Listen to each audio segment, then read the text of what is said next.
আপোনালোকে দেখা পাইছে যে এই সমগ্ৰ অঞ্চলটোত হাজাৰ হাজাৰ বিঘা মাটি খুব কম সংখ্যক পৰিয়ালে দখল কৰি বেসিক্যালি এখন ক'বলৈ গ'লে এটা অৰ্থনৈতিকভাৱে তেওঁলোকে বা বেদখলকাৰীসকলে নিজৰ স্থিতি শক্তিশালী কৰিছিল।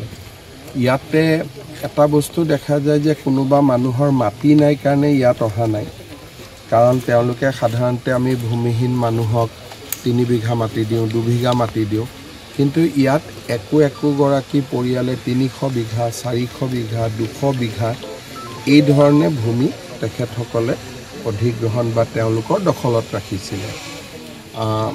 স্বাভাৱিকভাৱে মই ভাবোঁ যে ইয়াৰ পৰা মানুহখিনি আঁতৰি গৈছে, প্ৰায় 70% মানুহ, আৰু মানুহখিনিও মই ভাবোঁ যে অহা 2-3 দিনত আঁতৰি যাব।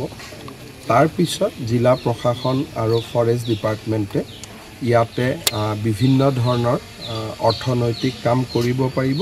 নীতি নিয়মৰ ভিতৰত বিভিন্ন ধৰণৰ মূল্যৱান গছ যিখিনিয়ে আমাক বহুতখিনি অৰ্থনৈতিকভাৱে শক্তিশালী কৰিব পাৰিব, সেই ধৰণৰ কাম আমাৰ স্থানীয় ৰাইজসকলে ইয়াত কৰিব পাৰিব, বন বিভাগে কৰিব পাৰিব, আৰু এটা নিয়ম নীতিৰ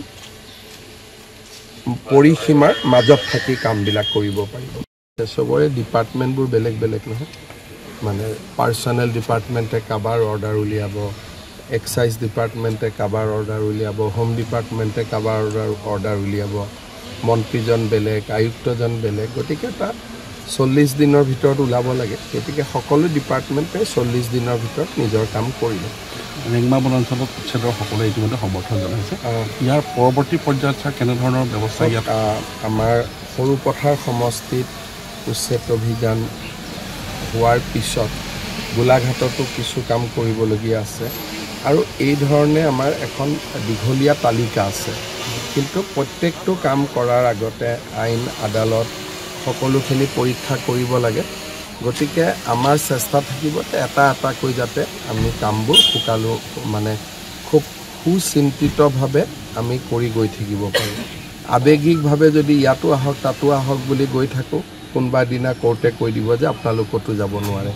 সেইকাৰণে আমি আইন আদালত, অধিবক্তা, আমাৰ নিজৰ অভিজ্ঞতা, এই সকলোবিলাক লৈ পেলাই এটা এটাকৈ আমি স্পটত গৈ আছোঁ, আৰু য'ত আমি জানো যে আমাৰ স্থিতি আইনগত দিশৰ পৰা মজবুত, আমি তেনেকৈ এটা এটাকৈ কৰি গৈ আছোঁ। আৰু মই ভাবোঁ যে গোটেই অসমতে ইয়াৰ পিছতো 2-3 জেগাত হ'ব, তাত কাম চলি আছে। গতিকে সেইধৰণে এটা এটাকৈ আমাৰ বন বিভাগকৈ ফৰেষ্ট, VGR, PGR, সত্ৰৰ মাটি, নামঘৰৰ মাটি, এইখিনি আমি লাহে লাহে উদ্ধাৰ কৰি থাকিম।